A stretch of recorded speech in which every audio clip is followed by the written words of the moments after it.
Hey guys, welcome back. It's Discovery time, and we are Trekyards. I'm Captain Foley. I'm Connor Cockins. This is episode 14, the penultimate episode of the interesting, to say the least, season of the 2017/18 Star Trek show. What is this episode called, Stuart? This one's called The War Without, The War Within. And it caused a war within me because it's like, eh. As I say in that my spoiler-free first reaction video, the first half of the episode I think is fantastic. Second half kind of falls down a little bit. I mean, it's great writing, great drama, great performances, but as far as keeping the pace and action of the Star Trek excitement going, I kind of lost it. It kind of became, when the Discovery turns, like, it's much like, a soap opera at the end, and it wasn't an overall great episode for me. So Okay, interesting. I thoroughly enjoyed it. It's the only episode that, at the start, I was like, I was about 20 minutes through, and I'm like, this has been just really great. The writing's great, the acting's great, the pace is great, what's happening is great. And taking away from this, what I realised Discovery is lacking. They need to prioritise more story, less characters. Because character dramas are great if they're good characters. These aren't good characters, which means you give them the foremost aspect of the shows. They're not interesting and it weakens the show. You have so little story. This episode the first half was full of story, progression, and information, and I was like, yes, yes, yes, everyone's doing great. And then you're right.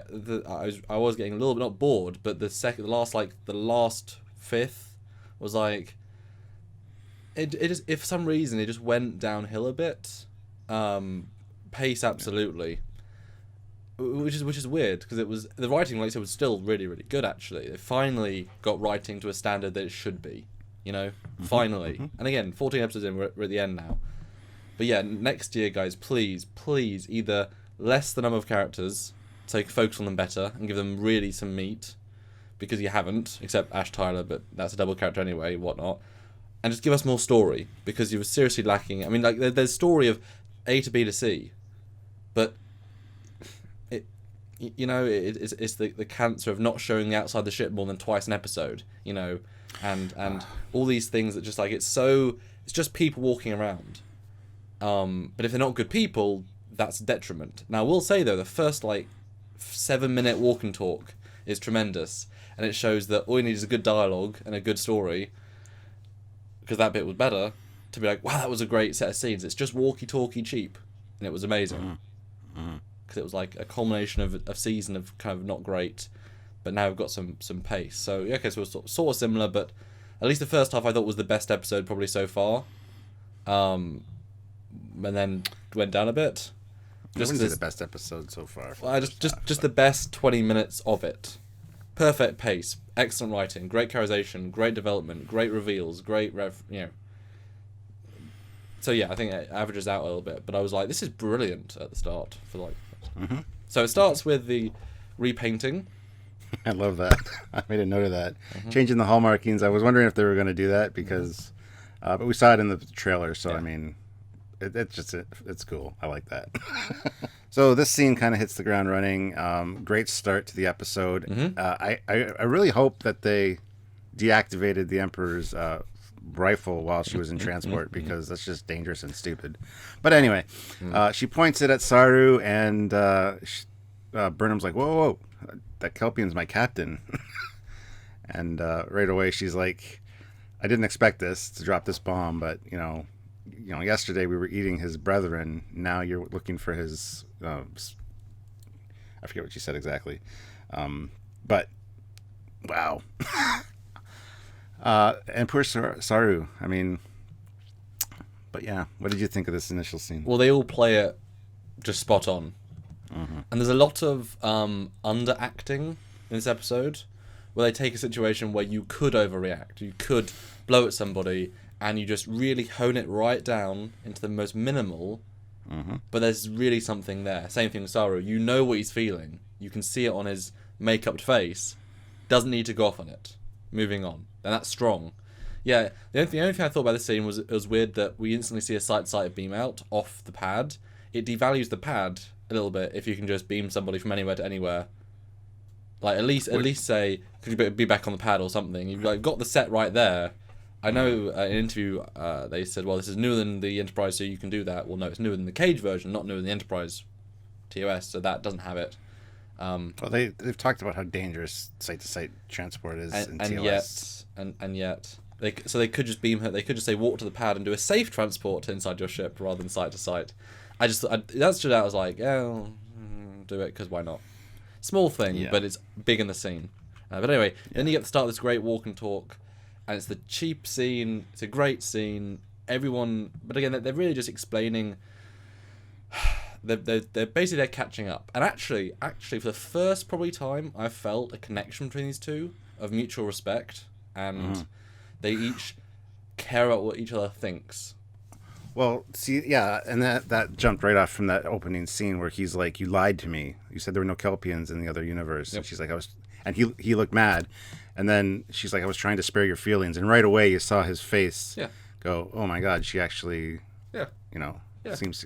Yeah, so that was really good, really well done. I'm glad I didn't go off on her because it's like that is enough of a reason. You didn't. I expected him to too. I expected because of the writing, the way it's been, for him to kind of overreact. And you're right, it was very minimal and just perfectly done. Yeah. But yeah, here she's establishing why she brought the Emperor back.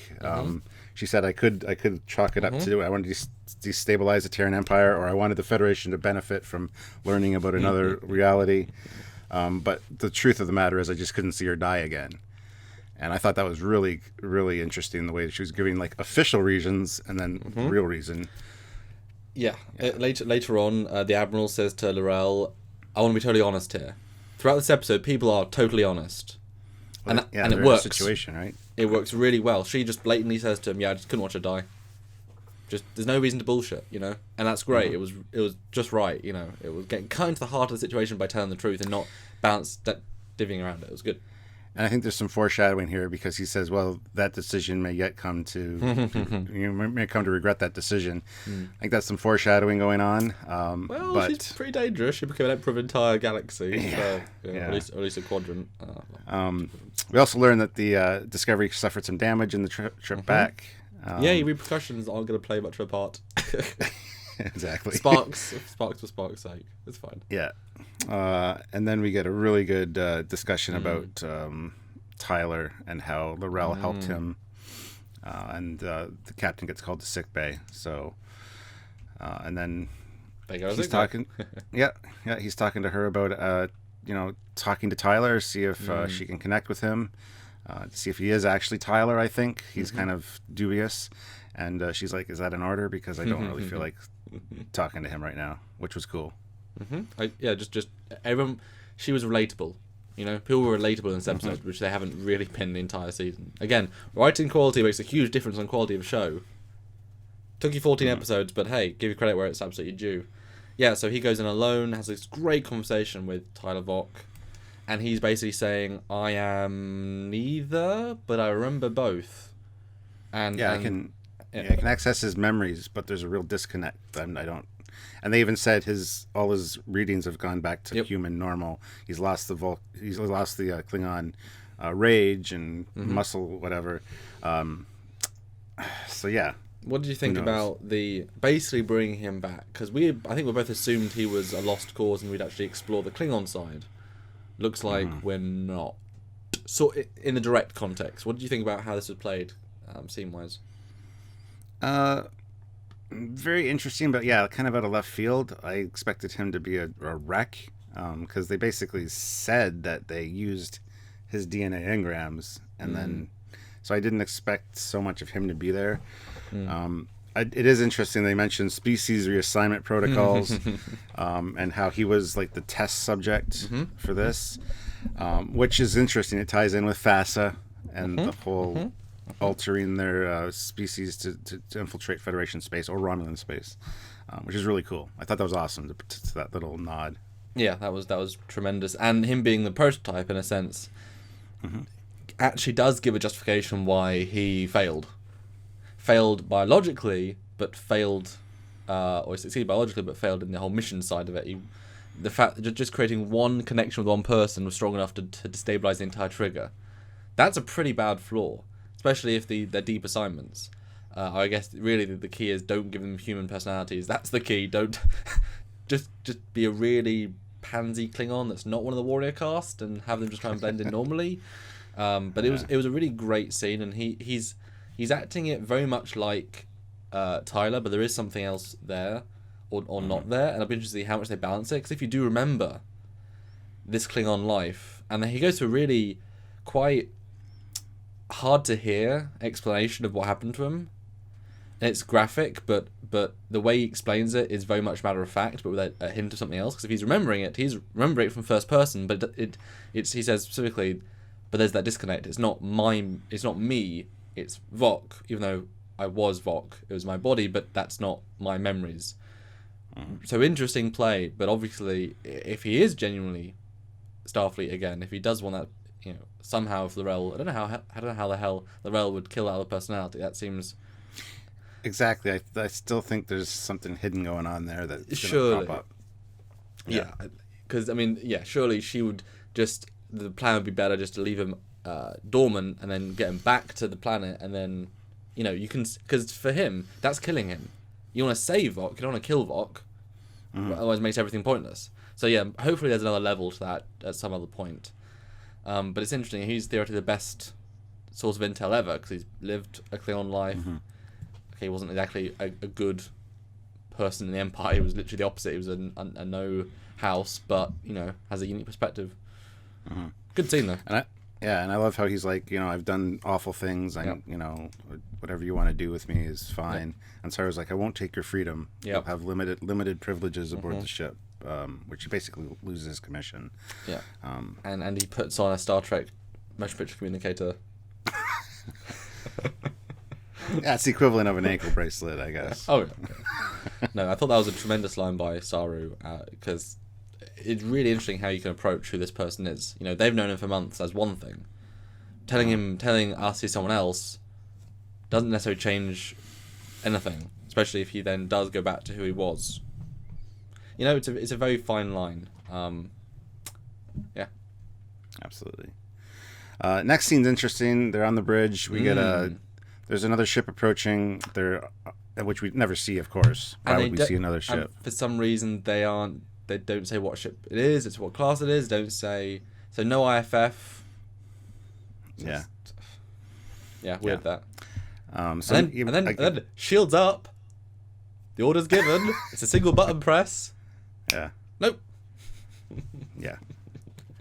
This is, again, we've talked about this all along. I want to see more ships. This happens all the time. There's a ship, we don't see it. Of course we don't. We don't even see the outside of the Discovery. It's such a claustrophobic show. And again, the budget is not visible in the production. It's weird. The amount of money they have to do VFX. And it's like, yes, okay, the stuff at the end was excellent. But there's like 7 space shots this entire 48-minute episode. Yet there's, like 10, but there's so many incidents where it'd be great to have. It's weird. Weird. But yeah, so a team beam aboard, and what happens, Stuart? Well, the team beaming on board was cool. First, these shock troops, I guess, come in. We got Tellarites and Andorians and humans, and they kind of take up positions on the bridge. And then the Admiral Cornwall and Sarek, sorry. Sarek beam in, which is really cool. And right away, Admiral Cornwall's command level override, and shuts down the ship, which was really cool. Although it was a very long command code. It was. You can imagine that if you basically a little bit shorter, so you can say it quicker, so you can take control quicker, because Yeah. I thought the same thing, actually. I thought Sarah was going to speak up or something, but no. Yeah. But then, the best way to find out information, send Sarek to do a Vulcan mind meld, get the information right away. And the look on his face was pretty shocking. He looks over at Michael Burnham and says, the Discovery's been through an inconceivable ordeal. He knows what they've been through. He knows what she's been through, all in an instant. And it's pretty rough. He knows what she's dealing with, so... Yeah, very. Because later he even talks about how he got the information about her and Tyler through this same mind meld. Well, it's an unusually direct thing, and it helps the pace certainly. I just want to jump back to the people that beamed aboard. If you note, it's the exact same android and the exact same Tellarite from the Rebellion camp. So, Yeah, because we had the actors in the bake-up, let's just use them again for diversity's sake. And it's like, Rebellion troops. Yeah. But it also shows that they're getting desperate because you don't use mind melds like that. Yeah. You know, that was Spock rape in Mind Rape in Star Trek 6. That was really, a thing. This is obviously less invasive, but without his permission, he could at least have asked politely, or Admiral gives an order, something to make it formal rather than, hey, I'm just gonna be inside your brain. Well, you got to understand their position because... Oh, no, sure. But that's what I'm saying. They are obviously at the end of the tether to be like, nope, screw you all, we're doing this. Yeah. And at this point, I was obviously wondering, well, do they think it's the ISS crew? Because that's the big plot thread. It's like, oh, okay, well, oh my god, it's where's Tilly? I was waiting. Where's your Captain Tilly? Oh, okay, not. How are they going to play that? Well, they play that really well in the next scene. It's but kind of not after they destroy the fortune cookies and a wonderful character beat, which is just... I was just going to say that, actually. I got that written down. Vaporize his fortune cookies. It's just perfect. Because she's kind of pissed. Kind of. But remember Chekhov, you can't shoot a authorized weapon in a thing, so that's a breach of protocol, that is, and she did it anyway. Yeah, but then we get a throwaway line of dialogue that the other Discovery was destroyed by Klingons. She saw the wreckage herself. Wow. Really? Wow. Well, we were speculating early. What were they doing in the Prime Universe this whole time? Well, they getting destroyed. Instantly. Good job, Killy. Good job. Yeah, it was... I'm thankful as hell they addressed it, because a lot of people said, oh, they'll forget. They don't care. Because they're a bit wishy-washy with writing, so at least they got out of the way. And I appreciated that this scene brought us right back down to understand the world again. It was very, very efficient at that, including the ISS. But what a missed opportunity. I mean, my goodness. And as we said before, that ship would be more advanced. No Spore Drive, it had better tech, it had better, it has a combination of Vulcan and Klingon and all these, that should have been, at least they could have said to make it more better for the fans, the Discovery... the USS Discovery led a one-ship mission to Klingon space and destroyed 15 warbirds before it got destroyed. I saw the wreckage with my own eyes. Bit random, but hey, Captain Killy, she says, okay, we'll go do something else. Whatever. Rather than just, blew it up. So, okay, well. Yeah. Disappointing, but at least they addressed it. Yeah, exactly. So we know they don't have the cloaking algorithm, obviously, because Discovery was on its way to give that. And that's what's caused this 9 months of strife, because... the Klingons have been using their cloaking technology to, attack colonies with hypothermic charges and follow the Saratoga into a starbase and then self-destruct. Very un-Klingon-like, very... Well, they haven't really been very Klingon-like the whole time, but the very dishonorable way to... That's a very dishonorable tactic, I think. Yeah, as we've said before, these Klingons are not rational, they're radical, and it's an unfortunate parallel with radical terrorism, because that's not what the Klingons ever been, that's not what they are, that's very anti-Klingon, and it just deteriorates them in this era, in our eyes, and devalues them as a race, because that's one thing they didn't do, it's what you should do, but you don't put the man in there, you just use a drone, or automated... Yeah. That's how you do it. It's 200 years in the future. Why wouldn't you? It's a tremendous. If you've got cloaks, obviously you put. That's an excellent strategy. I mean, they destroyed Starbase 12 and 19 and 22. Starbase 12 is a famous one I remember from later on in the show. So these are like big starbases getting just destroyed. That's incredible. And let's say a third of the fleet. Yeah, a third of the fleet.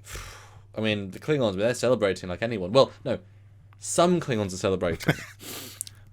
Yeah, we're going to get into their tactics in a minute here. But yeah, this is where Sarek says, basically now we're not fighting one enemy, we're fighting 24 enemies, because there's 24 houses, and they're all carving up Federation space to prove their worth, and, they're battling each other, but at the same time just cutting up Federation assets in the process to kind of get a stranglehold. I didn't get the sense they were fighting each other militarily, more so much as... it's a challenge. Who can destroy... everyone's still focused on the Federation, but it's like, well, the weekly report. Hey, what have you guys done? I've destroyed 7 ships this week. I've killed 4 million civilians. Yeah. And then they make the play that they're going to go to Starbase 1. And that the alternate universe information is to be classified because it's dangerous, especially with these desperate times. If somebody finds out that their family could exist in the other, they would do anything to get over there.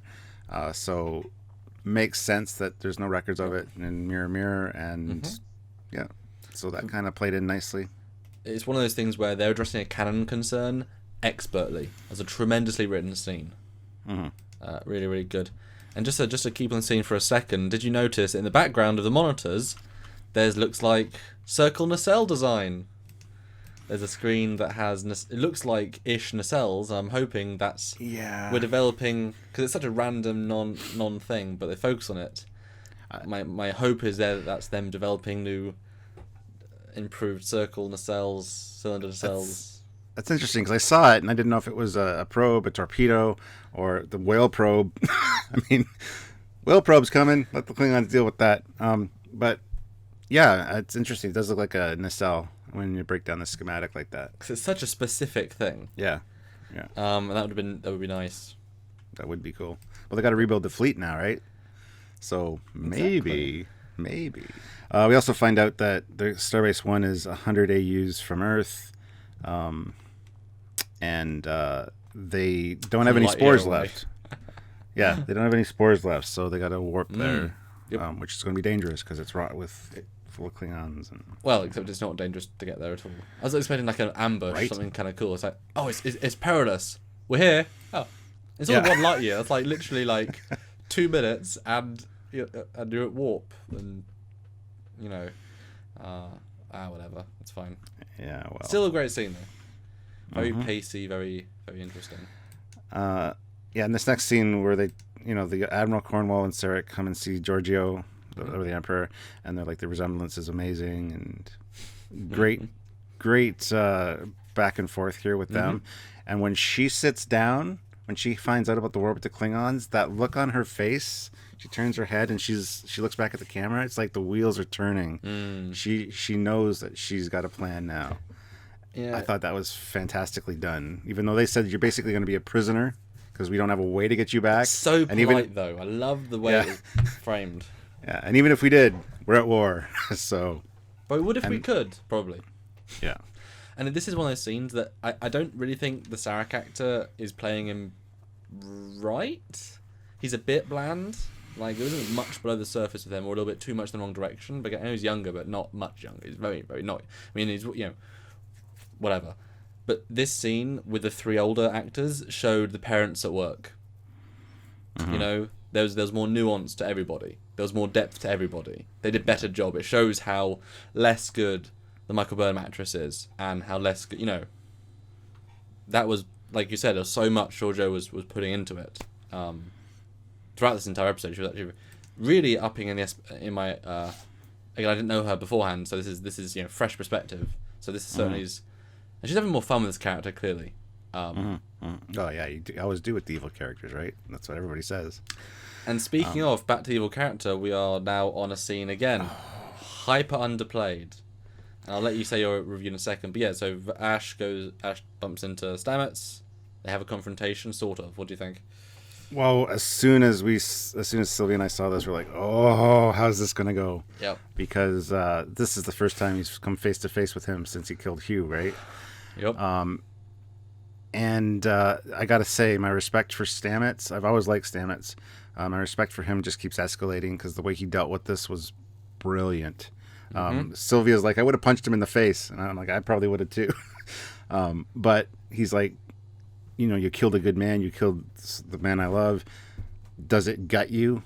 Do you feel and Ash is like, yes. And I feel that bad for Ash because he wasn't in control of what he was doing. He really didn't ask to be in this position.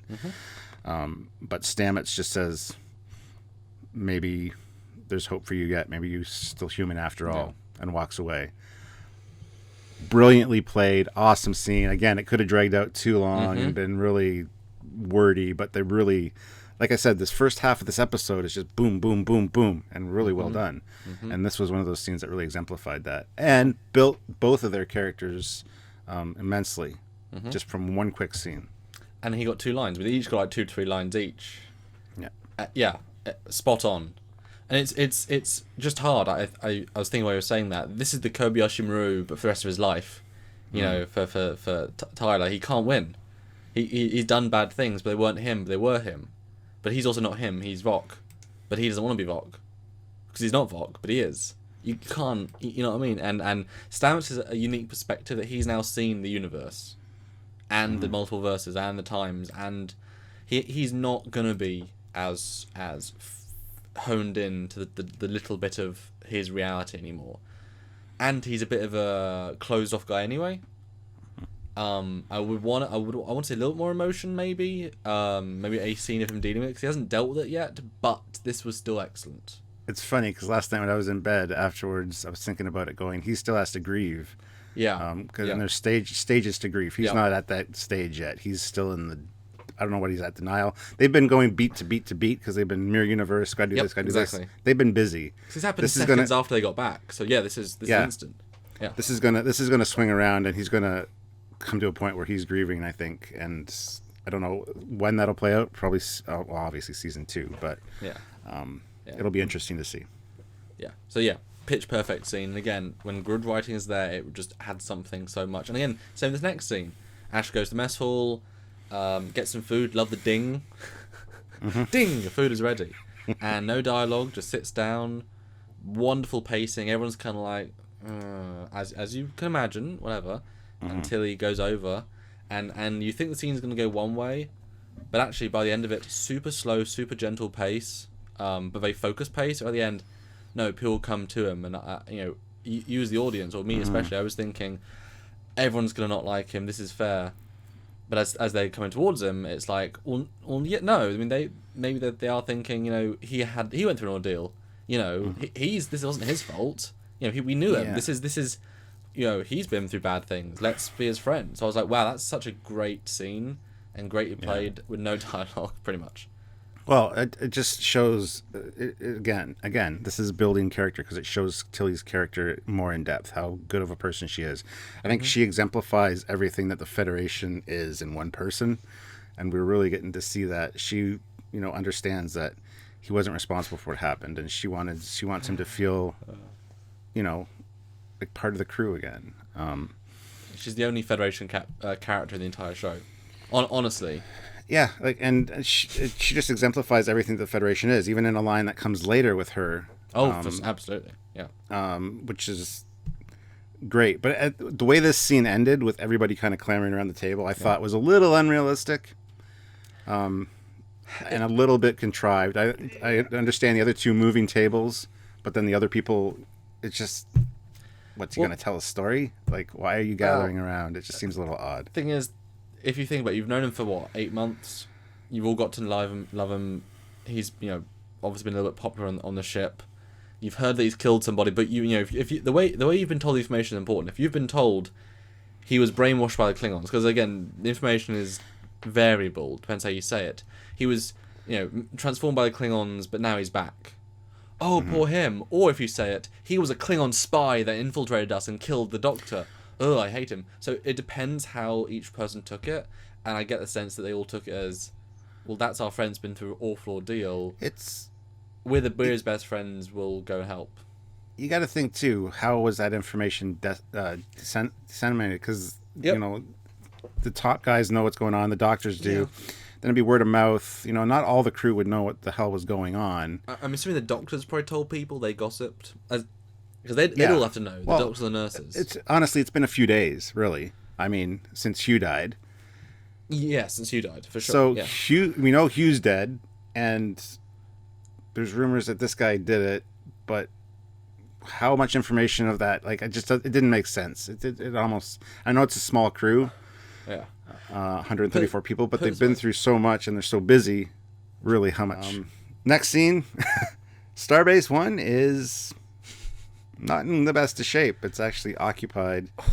80, and she states there was 80,000 personnel aboard the Starbase, so we get a feel for how many people. 3 starships were stationed there, and this is during this war scenario, so it's kind of like you get the idea that this is kind of like one of their last outposts. Well, Starbase 1 this is a very unlucky station. It got destroyed by the Romulans as the first strike of the Romulan War. So it got rebuilt and then attacked again. So it's had a very bad luck. Yeah. And they scan it looking for Federation life forms. They said Federation life forms, which I thought was odd, but it turns out there's only 274 Klingons on board. And she snapped at that. No, Federation! Somebody took a spacesuit and graffitied the House of Dagor emblem on it. Not the Klingon Empire, mind you. The House of Dagor, because again, the houses are all each doing their own thing. So I did really graffitiing a station. I don't know. And you got to drop out a warp for this to see this. Sensors would detect this way before you got there. Stuart, remember 1 light year. Like a couple of minutes. I mean, it's not even, you know what I mean? I mean, wasn't it like 1 light year to the ISS Charon? It took like 2 minutes at shuttle warp. You know what I mean? It's so close I didn't bother looking. Because remember, it was the last safe place. Yes, well, 3 ships isn't enough of a safe fleet. I'm sorry. I mean, I was assuming this would be a big like tactical place. Yeah, they are desperate, so I don't know. Well, yeah. And Cornwall basically freezes. This was a cool moment because it shows that she was probably not promoted for being a great captain as the leader, but for something else. Like, she's the pencil pusher, big picture person. She's not a very keen individual captain, and that was interesting because she's not been given much character. But that one little bit, I was like, oh, that's really interesting. And it upped Saru, because he was straight in it. He's used to that chair. He wants to be in that chair. Showed the difference. Yeah, exactly. And as I said at the beginning of this, it really shows, it's building a lot of character with small little moments. And this one episode did more than like 7, the first 7. It's crazy. And I really, at the end of this episode, I respect Admiral Cornwall so much for the way she deals with things. And this showed a real moment of hesitation and being human. And I'm like, warp out of there, guys. And all of a sudden, Saru was like, engage warp. Like, I love the way he did jump on it. Yep. Threat Gangula was out and everything. It was really well done. Yeah. Again, this first half is really good. If it started this strong, I mean, it could have been not a great necessarily Trek show, but a great show. And just to note, there's an interesting shot of the entire bridge we've never seen before with the ceiling. And just gives you a sense of it's 2.5, like it's 2 Sarus tall, and Saru's like 9 foot. So certainly, for those who don't think it's a big ship, this is pretty big bridge. Because I've been on like the TOS bridge, and it's not that high, and the Enterprise D bridge, it's not that high. It's quite high, but even like 2 foot more, exponentials out. And there's still so much wasted room at the front, isn't there? It's ridiculous. Yeah, it's a huge bridge. It's a lot of wasted room. Matt Jeffries would be unimpressed by the design here because there's so much wasted space. Form does not follow function on this bridge, but oh well. And literally at this moment I said, and there was a long fade to black, and I was like, "Ooh, we're back into the universe." They talked about in all the early interviews, we're going to really develop the Klingons. Look at their houses, get a sense of them, give it from their perspective too. All of which has been pretty much a total fail, just bad writing, honestly. Most thing. Just thinking, ooh. Are we going to cut to the Klingon perspective, see it from there? What are they doing? And not necessarily wanted that, but I thought, okay, well now is the chance to go back to that. When they still did that for the first 5 episodes, we both said, boy, it's weaker when you cut to the Klingons, a little slower, less information, not interesting characters, not interesting plot. Only Discovery is more interesting. Now we've had like 7 of just Discovery. It's certainly improved because of the focus. But I was like, well, are we going to see that perspective that they've told us we're going to see? And we kind of do. We go back to L'Rell. So I'm like, okay, we are seeing the Klingon perspective, but the one radical left of T'Kuma's sect, she doesn't represent the Empire. Sorry. And she's not honourable, and she's not, she's a very antithetical Klingon. God, I'd love to see what Chang and Koloth and Kor and, not Garon, but the guy from Star Trek 6. What are these Klingons doing at this time? Because they're probably not happy. No, the Chancellor, Gorkon. Oh. I mean, these guys are not going to be happy. I mean, Gorkon, he's like, I do not like what the Empire's doing right now. He's probably dead in this. It almost seems like a different reality, even though it's not. Oh wow, yeah. But yeah, I think all the Klingons we know are like, this is not a great. Our Empire's doing rubbish. This is not. I mean, imagine that that lawyer from Enterprise that J.G. Herschel played. He's like, what has become of our Empire? They're so dishonourable. When I was a young man of 143 and Archer was here, at least we were trying. Now, dishonourable suicide terrorists. Ah, it's so terrible. But at least my law practice is going well because everyone keeps suing each other. You know, he destroyed my bat'leth. He stole my targets. Great. That's all. Moving right along. Yeah, this is a great conversation between Cornwall and L'Rell. L'Rell's under the impression that as long as Takuvuma's message got out and we were unified, then this was all worth it. And she's like, "Nope, not really happening. The houses are all at war." Yeah. And then we get another from L'Rell or Takuvuma's thought process. The fact the Federation wants universal homogenization and assimilation. They want everybody to be under their, which from the outside looking in, you can kind of get that thought process. The Federation is like, you would have been able to do whatever you want under our, we just want people to get along and they can still worship what they want to do. It's voluntary. And you're allowed to have your own cultures, just some base rules to help everyone get together. Or yeah. Yeah. Yeah. Well, I'll quote the first thing she said, and it's interesting because she's a radical terrorist. That sums up her character. That is her character. Takuvma taught her all humans are without courage, but looking at her, the Admiral, about this, he was wrong. So actually, we're saying, this blind faith in somebody.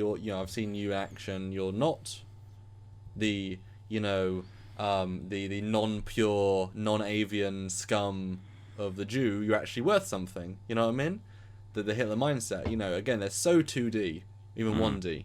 Just racists. And then we fight to preserve Klingon identity. Well, no one's looking to destroy your culture. And Takuvma taught this. Takuvma is an ignorant fool. And I was like, yes, he was. Why the hell is everyone listening to him? And this is why I said to someone the other day, if this was post-Voyager, you could totally buy the Klingons being more homogenized by the peace treaties of 100 years. This would make sense. And they could do genetic modification to make themselves look alien because they want to be pure. They want to go back to old Klingons. It could and would work. This point in time, especially they haven't seen humans in 100 years, they said, there's no threat of that. There's been no cultural contamination of any kind. It's so forced to be like, we must not let the people around... It's like saying we must not let... I don't know, Malaysian culture that isn't any of our, we mustn't let Malaysian culture interfere with our cultures. It's like, do you know anyone from Malaysia? No. Are they out your borders? Yeah. It doesn't make, it's again, poorly done as a reason, but I guess I wanted a simple, radical reason to relate to modern times. But it's like, he's an ignorant fool, and hopefully, I guess I can deconvert her. Is now the plot line for her, I guess? Yeah, I don't know what's up with her because, she's apparently banished Vok to just be memories within Tyler, which, again, I don't buy, but... Yeah. That's interesting because Admiral Cornwall asked her, how does this war end? And she's like, it doesn't. You have to conquer us for us to relent, which in itself is an answer. Yeah. And I think that's what motivates Cornwall to actually kind of move forward with the plans they do, which is awesome.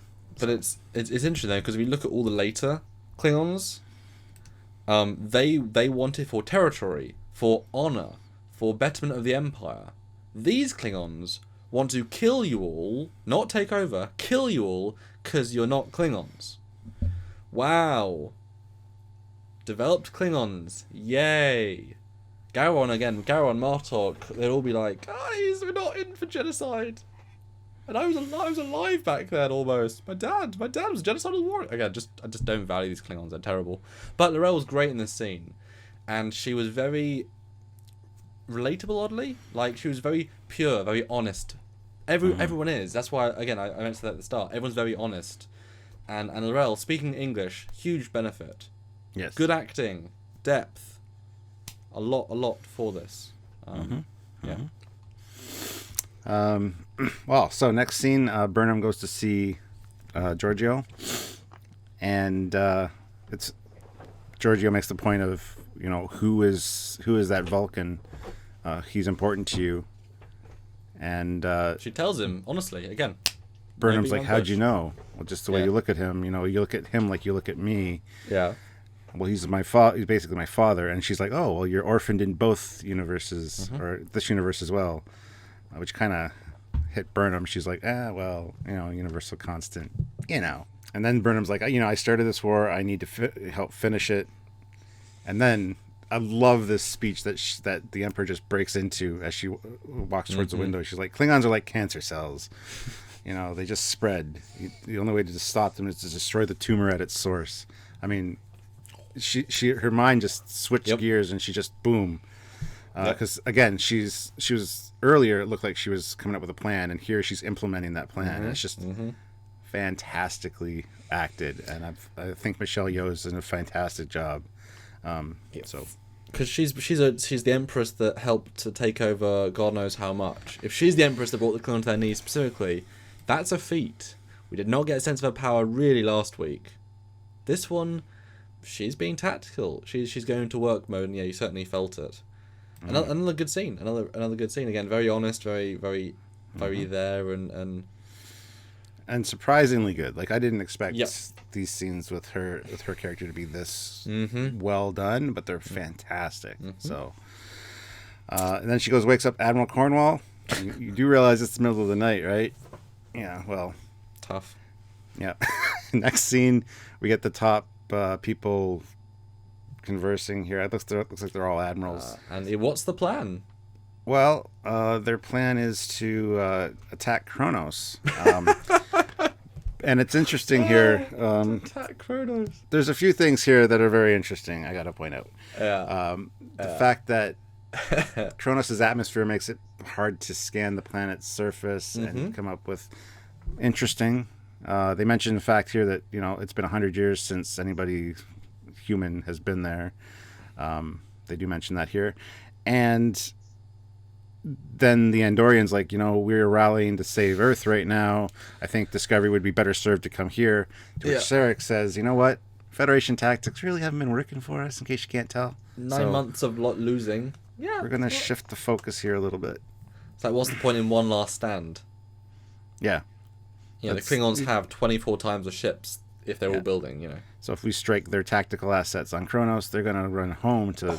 Because if they're expanding like this, they're not really guarding Kronos. Yep.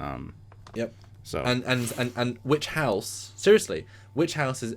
They can't. If no house can order each other to do things, then which house is actively sacrificing ships to protect the home base, not for honor? You know what I mean? Each house is probably thinking offense, deal my own location. There is no.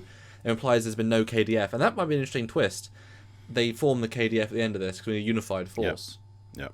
So I would totally buy that. But yeah, I mean, attacking Kronos. Is it in this scene they talk about the plan exactly? Yeah, they do, don't they? Yes, yep. It's to tackle planetary defenses and then all military targets planet-wide. Wow, that is ambitious beyond belief. We don't know how many ships they have left. I mean, to implement this plan. Hey, if they're saving all their CG budget to see 10,000 ships in the final battle, I mean, this is a plan that is Dominion War plus. I mean, I understand like each ship can fire 15 torpedoes and all that, but you've got to imagine the Klingon homeworld, and they've been technological more than us for a long time, and they're a war-based race. I mean, I would expect shield generators on all their platforms, planetary ones, and bunkers, and all targets. I mean, you're looking at torpedo factories, you're looking at warehouses. I mean, you're looking at hundreds of thousands of targets. Realistically, maybe even millions of targets. Probably millions of targets. Every fighter creation facility, every whatever. I mean, even if say 100 ships comes out warp and they're firing constant torpedoes, I mean, not got enough ability. So you're looking at every single ship.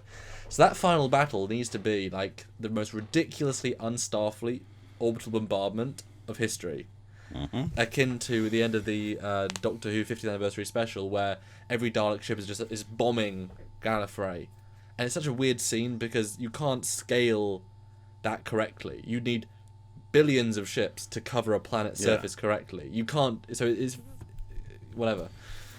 I mean, it's such a plan, but somehow, Stuart, I wasn't against it. It's weird. They pitch it quite well. I'm like, oh, okay. Yeah. Yeah, and I love this next scene where they're like, we gotta get. There's lots of cave systems underneath Kronos, conveniently, and we want to spore drive in there and map everything from underneath first, so we know what we're going to be attacking because we don't know where to attack right now. So their plan is to spore in there, and Sarah's like, "Can that not be a little dangerous?" And Stamets like, "Nah, man, it's all good. It's, riding the network is cool. I can distinguish a cavern from solid rock. We're good." So whatever. That was fine. And so their plan is a really big cavern. I mean, their plan is to spore in, and but they need spores, obviously. And I gotta say, at the end of this scene, I wrote this down here. Where is it here? Loving Admiral Cornwall. At this point, the way she goes about with this plan and moving forward with it, and just her character, her attitude, I really am on board with Admiral Cornwall. I really like her very much. So, again, and it's right about just a little after this point in the episode where the episode kind of peters out for me. Yeah. But it loses its story momentum because every scene is leading up to this plan. Every scene, because I think at this point you're wondering, are we going to see that at the end of this episode? Are they going to jump straight to it? Are we going to, you know what I mean? We've only got so many episodes left. Well, one. And this is a hefty finale move. I mean, it's really ambitious. So yeah, but you're right. And then it slows down. Every scene it slows down more and more. But what a hell of a plan. Again, I think it's pretty unrealistic as a plan. You can't have enough ships. And I'm sorry, if you've got ships across your borders and your galaxy, to have them all converge on one location to then warp together, or even warp separately, you've then got, say, 100 ships warping separate tracks through all of Klingon space, not being attacked, not being detected enough to then send ships back to Kronos, get to Kronos in one piece, and they've got sensors, they've got defenses, they've got fleets. You want to get through, if it's that easy to get through all of Klingon space from different points, that's a really easy strategy. I know space is vast and just go maybe above the fleet by 10,000 AUs, whatever. But it's like, that's a really, if every ship had spore technology, that's a good plan. But just getting to Kronos is fraught with danger and takes weeks and takes months. It took the S01, 3 weeks to get to Kronos, I believe it was, something like that. And okay, yes, we got Warp 7, so it's going to take sort of 1.5 weeks, a week. I mean, and if you want to do combined assault, every ship needs to move now. They need constantly. They need to jump to the Kelvin verse so they can get there in a couple hours, right? Because it's closer. Yeah. No, exactly. But again, the way they pitched the plan was so well written that I'm all for it, despite there's problems with it. And that shows, again, it was on point for writing, and that's such a difference when they have it. And again, what you said earlier, they don't go into too much detail. They don't say we have 24 ships. We're it's coming from this sector, this sector. It's just like, this is the basic layout of the plan. Minimalistic. It worked. But also without plot holes yet, because we haven't seen the plan executed yet. Whereas other times they've had lack of information, but there's an obvious plot hole, like 6 months of not doing anything. Okay. So that's just a plot hole. It's just dumb. This is like, well, let's see how it's executed. And I appreciate that Stamets said, there is no spores, and I can't do a jump. Like, we limit them because obviously we're assuming that they got to not have spore technology by the end of this season. So it's like, okay, cool, spore drive not a thing anymore. Because I was wondering how they're going to get to Kronos. I assumed no spore drive because that was like, we can't do it. But they work out a solution to that. Next scene, we see the originator, the original spore, what is complicated name, and this is going to use to terraform a new planet, a dead world. Genesis device it into a spore world, which they did say we thought we might be able to do, also might not work. But the other chap, who was my team member, said, we can't risk it. We've got to all or nothing. But at this point, there is all or nothing. So either if it fails, we can't make any spores. If it succeeds, we really can. Yeah, he's like, if there's any time to go wild, it's now. So yeah. And again, good scene. That was a fun scene too. And it is the Veda system. Next scene. Yep. This is a really good scene between Sarek and the Emperor. Basically, it's my daughter's better than your daughter. It's like Sarek wins this. He's like, maybe we shouldn't draw parallels because mine figured out your plans and destroyed your. Although at the very last minute, So not the most credit she gets. Yeah. So Very it's like, last minute. He was already escaped at that point, so not really sure she gets a lot of credit for that. so he wins the bumper sticker that says my daughter's an honor student at Federation High or something. I don't know. But it was just funny. My daughter, your daughter, they're a lot alike, and I've told her all that she can take because I know what my daughter's like. But since you're here, but since you're here, I can finish the rest of my plan and tell you exactly what I want to have done. I want my freedom. And just to note, this scene, while great, it starts the slight descent because then you realize, this is a talky episode. We've had all these great scenes of talky momentum. Okay, it's another talky scene. It's a great scene, but it's like another talky conversation.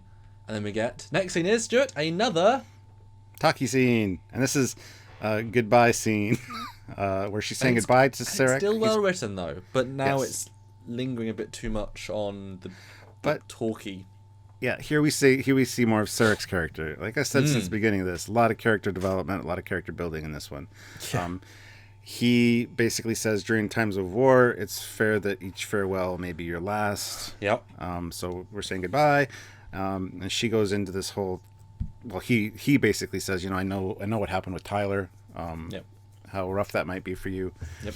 And he basically leaves the scene by just saying, "Don't be ashamed of having loved someone." Because she says, I was emotional, I made stupid choices, and he's like, "You're human, so was your mother." So yeah, it was a really, really good scene character development wise for them. But yeah, it started to spin down the whole episode for me. Yeah, it's a beautiful moment, honestly. Don't be sorry to fall in love, because like he's channeling parent. You finally feel an actual connection that isn't derived based on, I need to go save him, or like real moment. Again, still well written. But yeah, all momentum being built up.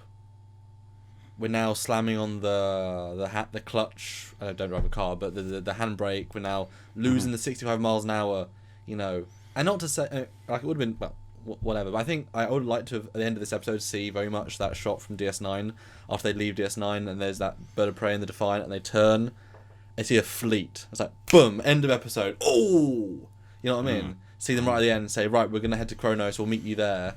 We're gonna spore out and there's 63 ships. This is the last of the Federation fleet behind us. They're gonna warp, we're gonna spore. End episode. That would have been the best moment to end on. Give us a sense of where we're going. Because the next scene obviously is, well, not the next scene. The next scene I think really drags on, but then we get to the plan. But the next scene we hear about the mycelium transport vessels. Tilly's getting the last one ready, and she basically says here, was it, am I naive for thinking that when I joined Starfleet I wouldn't be fighting a war, I wouldn't be doing all this. And Burnham says, you're not naive, you're optimistic. And again, this encapsulates that whole Sylvia. Tilly is like the encapsulation of the Federation spirit, the exploration, and I love that. I love that. Again, more character development for her. It's absolutely fantastic. She's the TOS character here. Yeah. Everyone else is a remnant of a past time. And here she also is talking about Tyler, and she's like, he's been stripped of his badge. He'll never fly for Starfleet again. You need to go see him, even if it's just to say goodbye. That was nice. Yeah. Again, she's trying to help him out because she knows that he's in a tough place. He didn't ask for what happened to him. Yeah. Again, a good scene, not a great scene, but a good scene. It's a little bit shoehorned. Like, I thought our conversation was a little bit out of nowhere. It was like, we need to give Tilly a scene. Let's give her a scene. It's good on its own, but it didn't fit. Well, does that make sense? It also steps to the next scene, which talks where they start seeding the planet, because she's getting the last thing ready. He didn't need that though. I don't know. I agree. But again, these are small margins. But when an episode is so good, the things that bring it down. Again, we want to point out we're trying to be fair here. The first half really, really solid. Edited that down a little bit, because if it had gone straight from Giorgio saying there's more of a plan and then launching the things, that'd have been stronger, I think. And maybe at the end of it, a ship comes out of warp. But we gotta hit our bases. We have to talk about Tyler. We have to do this stuff. So I mean, I can see where they're, but it should have been. Yeah, again, it's not a bad scene. Yes, and neither's the scene with Burnham and Tyler in a minute. They're really well written, really well acted, really good character development. But they just don't meld. Right. So next thing we see is things launch. The only CG of the episode that's worth anything, and it's great, really. And as someone who's done some landscape stuff, very, very believable. Like, that was a budgeted scene that looked tremendous. And in our prediction thing, we finally find out what these things are. They're Argo transport boosters. Mycelio ejection protocol initiated. Seeding the moon. One big mushroom planet now, which is really cool. And I appreciate that we saw how big they were in the previous scene, but how the hell did they build all of these and all the sending and the launch racks? Yeah, within less than a day, without replicators. Again, that's where Discovery falls down, is it doesn't explain a lot of the stuff, this behind the scenes stuff. We've been saying that all along too. Yeah, there's certain things that just, a throwaway line of dialogue later might explain it, but they don't really go into the process. So, like, they explain the Chrono stuff brilliantly. This, no. Again, contrast. If they had said this would have fixed it. And again, a single line, as they did better in this episode. If Stamets had said, in the scene with Tilly explaining the plan, he'd said, we'd already built this mechanism to terraform, and then whatever the other guy's name was said not to do it. So they're in Cargo Bay 7. It's a big ship. They're already there, you know? Yeah, perfect, exactly. Boom. And also, he had one single spore. How is... Because you see them launch a dozen little things. They're not launching 6 dozen individual spores. I didn't understand that either. Yeah, I was assuming there'd be one, and it'd be a single one, it'd launch in, and then... It I don't know about you, but... Yeah, I don't know about you, but when they were calling out the spore percentages, 12%, whatever, I expected it to either stop and start going down, or I expected a Klingon to decloak and start firing at the planet or something, and that's where the episode is going to end. That's interesting. I did expect a Klingon to decloak, but... Yeah, I expected... But no. We needed more tension, because when you reactivate your god ship, and some people said, other ships are god ships, this is really a god ship. It would have been nice, like you said. Same thing. When you call out something specifically, like the numbers going up, and again, beautiful scene, the way it was created, really easy. But hey, it's a magic mushroom network that connects the universe and all of time and space. The rules don't apply, but it was kind of beautiful. It would have been great if they'd gone down, down, down, and then it failed. But there's enough residual in the atmosphere to allow for 2 jumps. One to get him there, one to get him back. That's it. That would have reassessed, set the sense of we've got one chance. This is all we can jump out to Earth, or we can jump somewhere else. This is it. But now we've got an unlimited supply of organic spores on a planet. Got a whole moon full of them, yeah. Obviously it'll be destroyed. Obviously it'll be whatevered. But I mean, what a ridiculous... I thought, okay, the tank's fueled forever now. No, it doesn't get destroyed. This becomes Avatar. This becomes, what's the planet? Pandora. Yes. Jake Sully comes in and... The unobtainium is there. But you know what I mean? This has got to get destroyed in season 2 or something. I mean, this is the... Yeah. I mean, but then again, the Genesis planet has already happened, so my assumption is they'll do the same thing. The core's unstable. But they've had enough to say, we've got 10 jumps left in the drive. How we use them in season 2 defines what we do in season 2, It's 10 jumps left in the drive. Let's use them sparingly. That'd make for an interesting next couple seasons. Yep. That's a great idea, actually. But yeah, they should have had one thing launch that one thing and then be tension as to whether it's going to actually take. Not like 15 pods, and I don't even know how they did that. And like I said, when you only have one spore plant left. Called out as one spore. Again, little things. It's contrast. Such a good episode, but weak bit. Good CG, though. Good to see some CG. But everyone's expression... now... Oh, yes. And now it turns into... As the Discovery Turns. The soap opera. All right. She comes and faces Tyler. And he explains basically that because, he does love her, and that's the reason that the whole thing didn't take. He was supposed to be an activated agent, either in prison or dead by now. But she, her love saved him, all this. She's like, how much of Ash Tyler is actually there? Blah, blah, blah. Again, and I keep expecting, at this point, every scene, I keep expecting Tyler to break somebody's neck. So I'm like, don't get too close to him. Because really, it was such a quick snap of the neck that every time he gets close to somebody now... every time he gets close to somebody now, I'm like, just don't get close to him. He can kill people really quick. It's weird to reset him that effectively. At the moment. Can't last, can it? No. This is a scene that, again, it's so raw. But at the end of the episode, But it hit the brakes on the episode. if this was the start, you know, Yes. it would have been like, oh. But for some reason, it was a little bit too long, and certainly for where it was. Yeah. But I appreciate the way they, again, well written. The writing has been, sure, 9 out of 10 solid the whole episode. Fair to say. Yeah. Absolutely. Neither side felt in the wrong or in the right, and you related to both, and that's a damn fine line to tread. And what did you think, honestly, of her choice to actually walk away? Obviously, these things never really walk away, especially in the trailer for the next episode. We see them together in a scene, so whatever. I haven't seen that yet. Yeah, it's interesting. I never watched it before we do our reviews. So. I can't help it. I was like, I want to see more. But what do you think of how she ended it?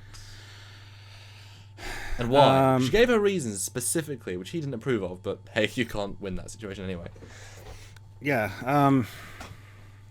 Again, I feel bad for Tyler, but I'm glad she did that. I didn't want her to be like a weak character. I like her her stance, her Vulcan upbringing, if you will, do what's most logical, essentially. I really like that she kind of overrid her emotions. So yeah, I was happy with the way it ended. I'm glad she didn't, give in to him. And again, don't get me wrong, I like Tyler and I feel bad for him. He didn't ask for what happened to him. So he's really in a tough spot, but I think it was really well played. It was consistent with her character. Yes. And I thought they don't Which always I'm appreciating get that right. more. Which I'm appreciating a lot more. I hated her from the beginning, and she just makes stupid decisions and bad writing. Her character's her character's starting to grow on me a little bit. I'm earning a little bit more respect for her. I want to get this point across. It's an excellent scene. Great character development, great writing, great dialogue. But where it was put in the episode really hit the brakes on the whole episode. It was coming up to the end and it just slammed on the brakes. Well, if you would have put it at the beginning. That's the sort of scene that you've got to be in the moment for. And therefore the momentum is completely lost because you've got to be so on them. There's no grander story plot, there's no grander plan, it's just people. Rather than, moments ago Sarek was leading the herd to the Transporter because he's leaving. That's momentum. Not a lot, but some. Tilly is doing the technology to get it on the thing. That's momentum. They're pushing forward. That was like, and we're now at a standstill. Well, they split the Tilly scene up to kind of lead into this one a little bit, but it just didn't work. In my opinion. Put earlier. The only thing. But next scene, short scene, talks to Sarek. And he's like, the plan is ahead will be a spore jump, and I was expecting more here, but it's like, we'll do this. Everybody's agreed. This last ditch effort. We need to do this. This is the plan. Very illogical plan, in my opinion. Well, we'll do. I know there's an episode on that. I'm sure we'll do an episode. I know there's a quote, where it's like, to be logical, you need to, I don't know. Whatever. And then we got on the bridge. Cornwall. I didn't know how she's going to play this scene. Played it well. Cornwall. Yeah, she gives her speech about this is what we got to do. But it's been section 31. We're not going to tell you the real story. Right. Yeah, and I love how she was saying this, and I'm thinking, no. It's like we're the first ones to be here, or to go to this, except for 100 years ago when Archer already did that, the NX-01. Nice name drop. Yeah. So. And she said the full thing about the NX-01. Like that's full canon. That's the best reference they've done in this show because it was the right place, the right tone, the right length. The wrong Klingons. But whatever. And then... this is the dumbest freaking plan ever. As soon as I saw the doors open and the back of... I'm like, I looked at Sylvia and I'm like, no. And then she comes out, she's got her badge on. She's not like Specialist Burnham. I did not expect her to be Captain Philippa Georgia, found in a Klingon prison ship and just saved during a raid. Why are they telling the crew this? Most of the crew on Discovery knows what's going on, unless this is being broadcast fleet wide for this, which I think it probably is. It just, why do you have to make her a captain to do this. This is just the dumbest thing ever because she's an evil emperor who's going to use this at some point to. You can't trust her. You can't trust her. She'll destroy the Klingons, granted, but then to have spore drive. Yeah, it's just a dumb plan. Don't give her captaincy. Give her. I don't want to say it's dumb. It's not dumb. It's risky as hell. I don't. It's illogical. It's the last plan. I'm not going to say it's dumb. It's a little bit silly, but it's not. It's dumb. I'd say it's as risky as anything.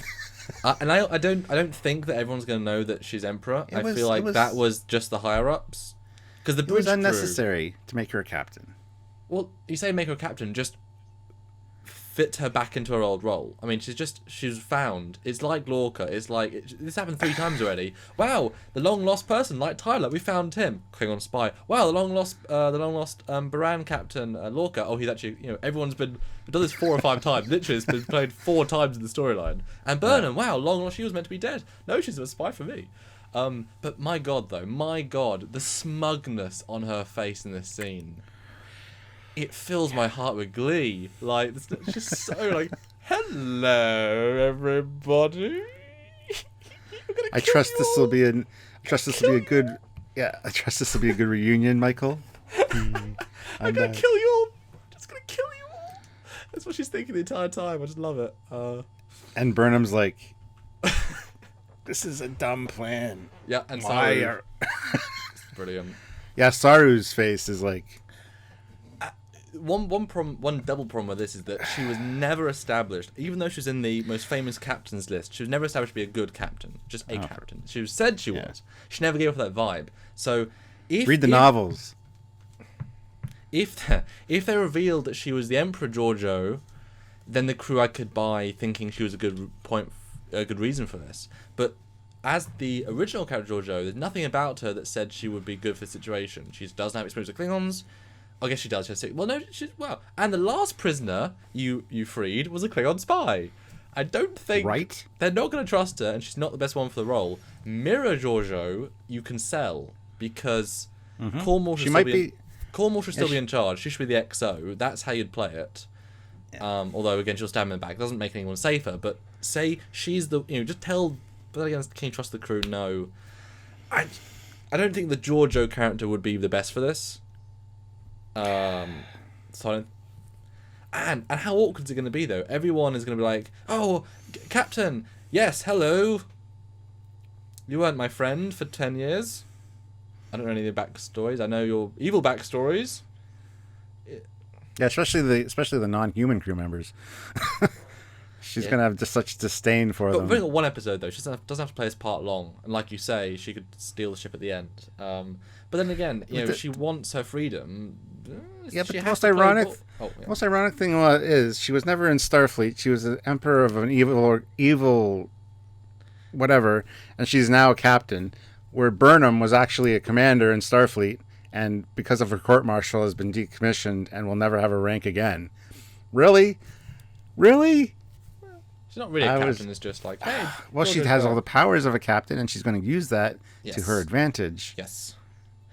And how many people know about this plan? Sarek, the admiral. Well, I don't know if all the admirals know. They might have been let on that she was rescued. And if they were the Section 31 admirals, because that also does still exist in canon, that might have been. I'm just going to take it to those guys. Yeah. So we don't know how many people actually know. Secret. So if Cornwall and I was going to say if they get killed, but Sarek won't get killed. That'd be a twist. But you know what I mean though. How many people know this plan? She would know how many people know. If she could take them out, she could literally be promoted to admiral, and who knows what could happen after that. I mean, she has a lot of knowledge. She knows the weaknesses of all these races. She knows. I mean, we've seen the ships are roughly the same, which they shouldn't be in both universes. She could single-handedly. Probably take over the Federation with the Discovery and the Spore Tech if she had a crew that was willing. You know what I mean? She was that resourceful.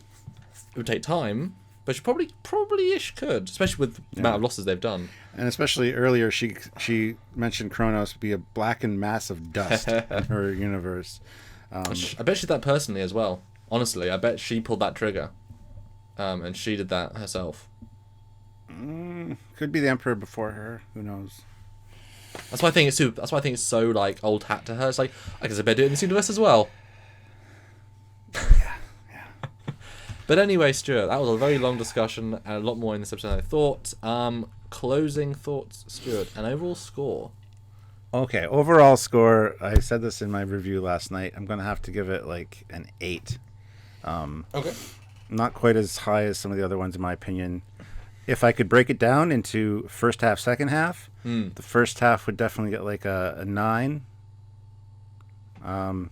Second half would probably get like a 6.5. Although half or last like third. Third. I mean, half is I was just spitballing, but yeah, you're right. Third. And even those scenes are really well done. Like I said, they just didn't fit where they fit. Yeah. I mean, if they were in a different episode or earlier on, or just with the pacing more accurate, it would have been. Yeah. So overall, I'm going to give it like a 8. Mm-hmm. Yeah, I think I'm going to have to give episode a 9 overall because the scripting is finally great. And I got to give them kudos for that. And we're also at such a point now where all the story, the little bits of story they've had over the last year, it finally means something, you know? So I'm gonna give them the call out on that it's all coming together, and I did not see the plot of going after Kronos, of the plan. Like, I really want to see that. And I hope they execute it well, because that's... We got one episode left, and I think they're going to disappoint me. I really do. Oh! The cliffhanger is going to be a nail biter till the fall, regardless. But I think that the next episode, I got so much expectation out of it. Yep. That it's just going to let me down, regardless what happens. I mean, just the lack of good space CG has shown us that they can't probably execute. Not that they can't technically, but they can't directorially execute this epic battle or whatever happens. Like, it's going to be so, again, about people and not the situation. It's like, no, show us the situation. This is a really huge deal. We've never attacked Kronos before. You know, the Cold War that starts in a few years, we're attacking their home world. We're trying to annihilate their people and all their military targets. This is one of the biggest events in the history of the Federation Klingon Empire. You better have a 60-minute episode. You better have hundreds of thousands of dollars in space CG. And not just look at people. This is not about people right now. This is about the situation. Seriously, guys. I know you've made it months ago. And you're not listening to me right now. But you've got such an opportunity to end on such a high note. Seriously. But keep the scripting. That's great. But yeah, solid 9. I'm gonna be kind to something I think it deserved it because it impressed me in how much I enjoyed the first half, more than I have probably for any episode. Just enjoyed it, and there are different criteria and everything. Just pure enjoyment factor, you know. Yeah. Like I enjoyed the mud one, but had some weak like scripting things as well, but better. Excited for next week and the series finale, and almost the end of our Discovery journey, and then we can go back and look at our videos and see what we thought and see where we reviewed each episode, see what our final end of year reviews are for the whole season. Absolutely. And what won. So, yeah. What did you guys think of this episode? Let us know in the comments, as always, guys. Don't forget to like the video, subscribe to the channel, all that good stuff, because we love doing this. We got one more episode to go, like you said, and then we're going to get back to more regular Trekyards content. Well, what you've come to know and love from Trekyards. Discovery has kind of consumed a lot of our time, and we've enjoyed it, and we're looking forward to the fall, of course, but we got a lot of surprises coming for you guys. So if you want to help us, you can definitely do so. Yeah, Patreon, obviously, the monthly donation scheme that helps us keep this show going. A one-time donation at trekyards.com, or if you want to commission an episode, we're obviously going back to doing ships and tech. Email us at trekyards@hotmail.com if you want to commission a ship, or a station, or a piece of tech on either Fleet Yards or Trekyards, or a full episode at Trekyards Originals, where you get all the 3D render stuff and build your own design. Or if you want to commission a full episode, we do those as well. Let us know, we can get that, to the top of our list. Absolutely. So until next time, guys, which will be exciting because it's the season finale. The last time. Yes. I'm Captain Foley. And I am Commander Kings. We'll see you guys soon. Bye.